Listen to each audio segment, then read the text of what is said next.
old Bachmann locomotive. Hideous BR green, dusty beyond all hell. Bought from a heritage railway that also gets money from the government as a form of heritage grant.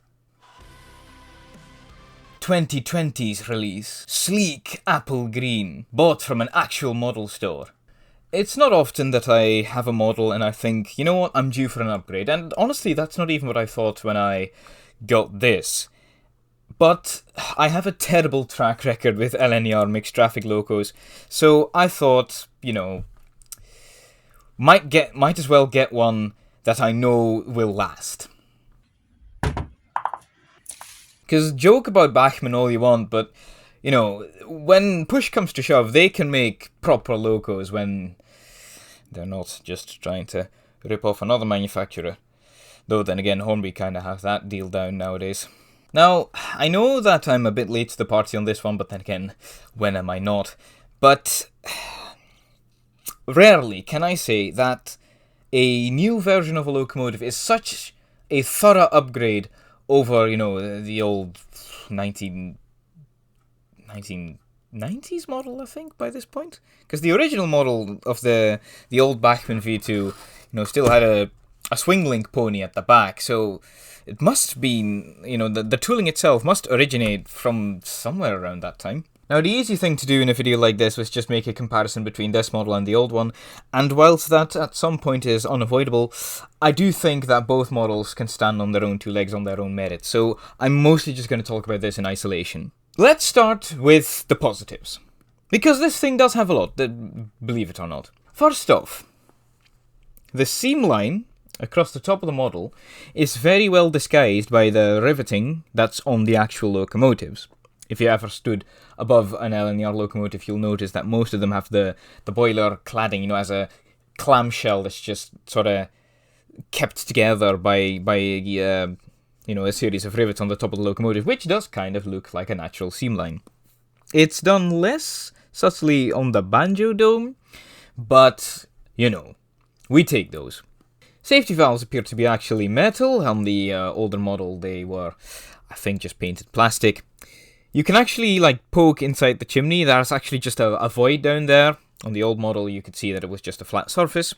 The smoke box dart is an actually separately fitted piece, you know, all of it, not just the front part of it. The front buffer beam detail looks very fine, and it's actually not at all a snug fit. This all just fits in, you know, without any forcing, which even on Hornby models can be a stretch sometimes. The lining is very crisply applied and not too thick. The wheel centers are blacked out and they look basically indistinguishable from the wheel itself. The placement of the handrails and boiler plugs on the side of the firebox is actually correct. And here's the big one, of course, for a lot of people. Ooh, can I stand it up on its... Can I stand it up? Just about... No. Yeah, there we go. Look at that cab. That is a really impressive cab. It doesn't have a lot of separately fitted detail, like there's a few handles and maybe the regulator. But come on, you can do it autofocus. I know you can. There you go. But it's a really nice cab. And I've already fitted a driver. He's standing, not sitting, so he's not actually having a good look out at the road, and we know how that ends. Handleability. Very good. Better than some Hornby models, especially the Merchant Navy. And, of course, this thing has a tender connection electrically, so this thing won't cut out basically ever. Like, even in point work, I can run this slowly and it traverses it knee bother. And I really, really, really appreciate that. This thing came with lamps, and I really like it when models come with lamps for you to fit. I haven't done that on my example because I don't actually know what I want this thing's job to be. Like I said, I want this to be my main mixed traffic loco now. But, you know, then I don't think it would be wise if I just fitted it with a stopping passenger head code, and then next thing I do is I run it with a freight train. So, you know, I know rule 1, but I would like some consistency. And, you know, V2s, I know I say this all the time, but they have a character about them, don't they? Baby A3s with their straight boiler rather than, you know, obviously tapering boiler as on the A3s. Or at least on the V2s it does taper, but it's straight over on this section on the boiler, and then as soon as you get to the dome, it starts sloping.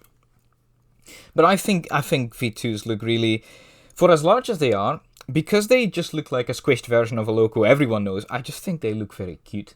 The paint job of this one is actually something that I don't have quite in this shade in my collection.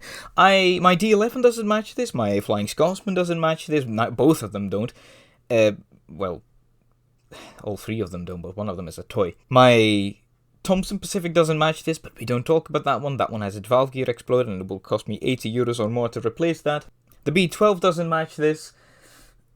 I would even go as far as to say that even the flat, plastic finished tender on the Flying Scotsman doesn't match this.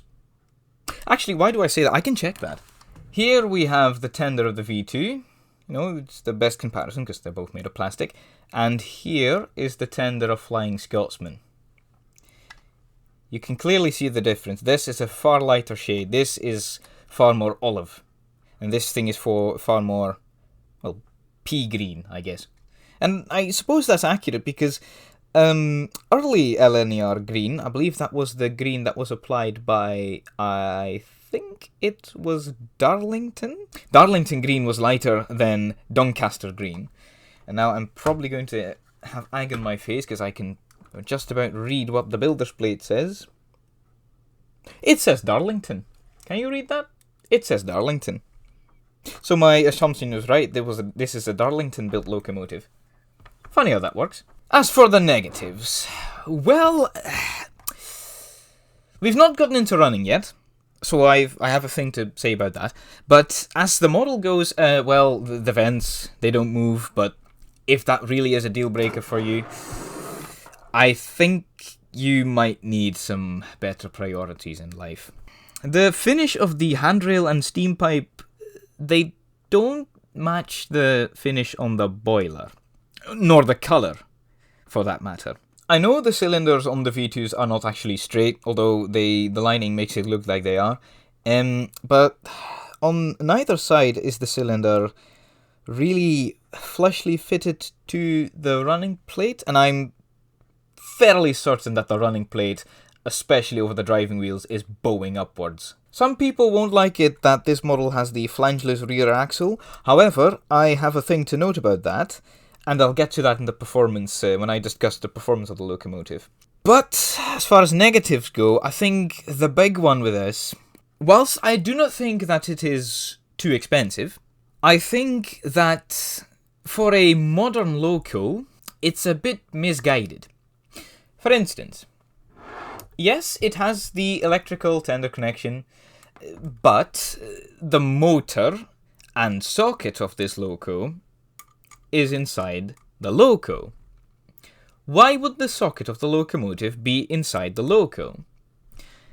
If you want to be smart about this, you would have put the speaker there, because I am fairly certain this thing comes pre-fitted with a speaker that's inside of the tender. There is also the matter of the firebox flicker. Now, the firehole door is obscured by those flaps meant to keep the crew in, from, burning themselves. But because those flaps are in position, and you can move them, you can just move them a bit farther out. What then happens is it blocks most of the light. Now, when it's as bright as on my Flying Scotsman, that's not an issue. However, the light that's in this thing it's barely noticeable as is. So you're paying more for a feature that you quite literally cannot see, even whilst it's running, with the cab facing towards you. And I think that's a grand shame, because features like that is why people are willing to pay more for locomotives these days. Now, to be fair, I didn't pay for this. This was a gift. It was bought from the Monk Bar, the same place that I got my J36 from. But you're paying more for stuff that you're basically not using. At the end of the day, that's going to be pushed. The price is then going to be pushed down towards us, even if we're not paying for the features that are pre-installed on this loco that we then cannot use. It has a speaker, it has the firebox flicker, but I can barely use one of them, and the other one I don't use at all. If you can get, past that you're paying for features that you're basically never going to use, then yes, this is the definitive V2. No doubt about that. Now, as for running of this thing, because this has a Bachmann chip in it, it has the same running qualities as the 9F. However, whereas the 9F had basically the best control out of any loco that I have, even on slow speeds, this thing has the same issue as my Hornby A2, A3. Actually, my A2 also has that. My A2 and A4 have the feature, not the A3. They run very well when they're absolutely crawling, but in that, the 10 to 30 speed step range between, the 1 to 128, they have a limp to them. I can't even show that properly on video because, my phone only records in 30 FPS, but you have to believe me that, very exaggeratedly, it goes, and it's not as noticeable on camera, and that's the thing I'm a bit bummed about, because whilst it's not as bad as I just demonstrated, it is still very noticeable. But other than that, when you fit this thing, when you give it a proper freight train of fitted vans, or, a pair of coaches, it looks lovely. And whereas with some models, I, take them off the layout after I've done the review, and then I just run them, whenever I want to, and I convert the layout to a BR setting or whatever, this thing hasn't left the layout yet. And I think that's a testament to how much I enjoy running with it. I think this is my definitive mixed traffic loco. Not just because it's a V2, but just because it runs absolutely perfectly. So, with that out of the way, I think I can best now show you the first time that I ran this thing, and then I'll do a brief summary, as we always do. So, here we go. Now, I'm just going to keep this brief because it's 27 degrees outside, which means that in the loft it's 10,000 degrees. So, what we're going to do now, I've already fitted it with the DCC chip, that's why the tender is off. The DCC chip is not in the tender, as I've told you. It's, I've told you. It is in the loco, however, the tender's on my desk, so if this works, I'm just going to fill it with coal, and do all that stuff. But, select loco, 3, forwards first.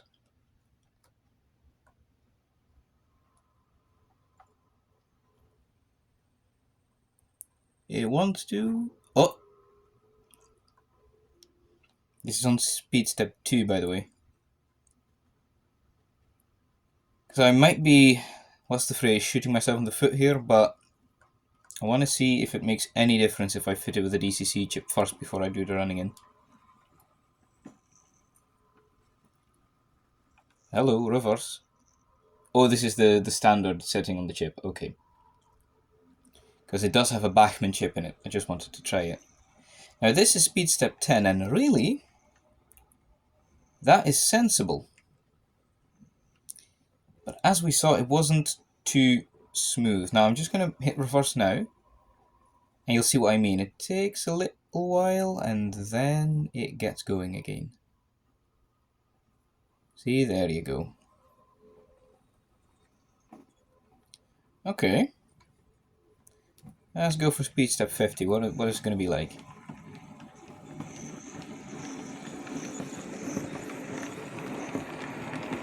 It's a little juddery, that's what it is.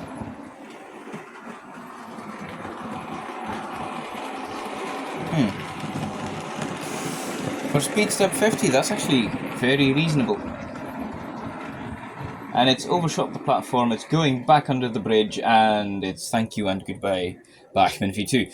Okay, but now, of course, what I want to know is, can it handle the killer? Now, this is very mean, because it's very hot, the track might have, expanded a bit, and, beyond that, I've not cleaned the track in a long while, so we're going to see. Come on, speed step. Let's hit it with speed step 20. Let's see what happens.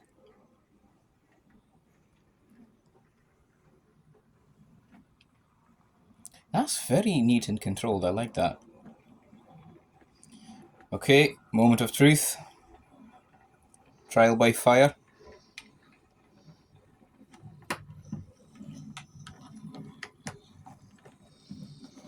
Well, I never.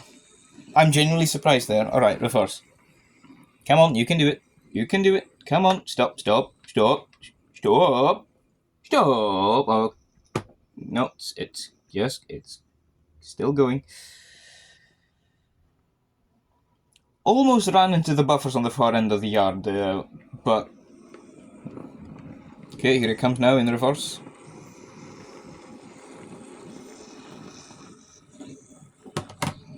Aha! No, pause. Hang on. Time out. Did it just re-rail itself? If I had a nickel for every Bachmann loco that re-rails itself, I would have 2 nickels, which isn't a lot, but it's curious that it happened twice. Okay then, I'm not going to do the running in... Oh. What happened there? Did the pony wheel drop beneath the track? No, it didn't. Upon closer inspection, it actually was. Okay, good. That's very good. Right, so I'm not going to run this in right now because it's too hot. Blimey, I'm absolutely cooking here. So I'm going to leave this as is. I'm going to detail her up, and in the meantime, well, for you, it will only be a couple of minutes. So here we go. Alright, stop. Stop. Stop. Please.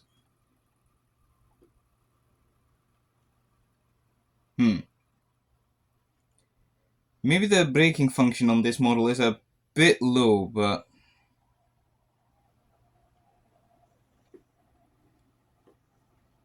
Okay, stop. No, still. Okay, good enough. Just, come here. There. Well, it's the next day. I let her run in the other direction. And I can say, positively, that the improvements have definitely occurred. Look, this is her pulling away. No juttering, reversing. Gently coming to a stop. Although that might just be the decoder again. And gently taking off in the other direction. Let's just slow her down. Let's go speed step 4. There. Still a little tight spot when the counterweights on this side have reached the bottom, but reversing.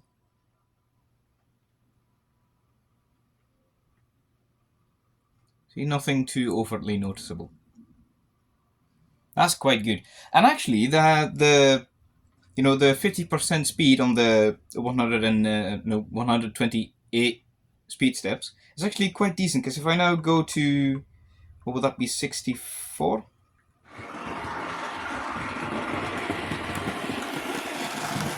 Yeah, for a V2, that is not bad at all for 50% speed. Not bad at all. I am very chuffed with this, actually. Now, I hit the reverse button, but I don't know when she's actually going to... No, she's... Okay, yeah, she's going to overshoot into frame again. Okay. And stop dead. There. Yeah, running characteristics of this are very good, very good. This is I think this is my first, new big Bachmann steam locomotive, so I didn't know what to expect, but I am pleasantly surprised. I didn't expect this to be absolute dog water, of course, but I'm quite chuffed with this. Yeah, I like this. I'm very happy with the performance. And in the meantime, I've already detailed her up. I used yesterday evening to do that when it was a little cooler. And then I ran her in today, but I didn't take any running shots of that happening, so yeah, I'm sorry. But, considering she's now run in, I would... What should I test this with freight or passengers? I mean, it's a little A3, so you're probably... the wee A3, you're probably just better off doing a passenger run for such a showcase. Right, let's do it. In my experience, despite the slight limp at lower speeds, Once up to mainline speeds, the V2 does what you ask from it.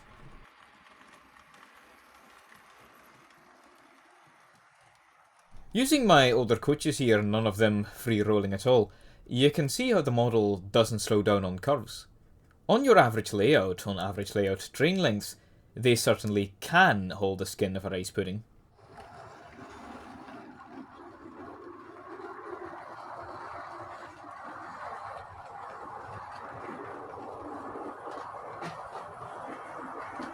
On points, the new loco to tender connection really does shine. Electrical continuity ensures the loco has a harder time stalling, and the loco isn't lifting up the tender over uneven track, which is helped even further by the Cartazzi wheelset being flangeless. Curiously, the light weight of the tender does seem to render it prone to climbing the rails, and this was also a problem on the old V2, with the tender having the nasty habit of venturing beyond the rails whenever it felt like it when going tender first. An original criticism this is not, but the DCC interface should have been put in the tender if only for the benefit of a little extra weight. It might be a wee bit lighter than the old V2, but the new V2 has a beat on basically everything else unrelated to the weight. If you're perfectly happy with your older example, then by all means stay loyal to that. But after having experienced just how good the new V2 can be, I don't think I'm quite as willing to pick up another older version. I know that whenever my layout will be running LNER stock, the V2 will most likely be on the layout instead of in the cabinet. Thank you for watching. I hope that this quite long video this time wasn't too boring, but hey ho, they usually end up being a bit ranty. Let me know what you think about my criticisms or stance on the new V2, because I am probably in the minority when I think that this new V2 blows the old one out of the water. I'm not saying that the old version doesn't have any merits on its own, I'm just saying that I greatly prefer this version. Again, thank you for watching, and I hope to see you in the next one. Cheerio!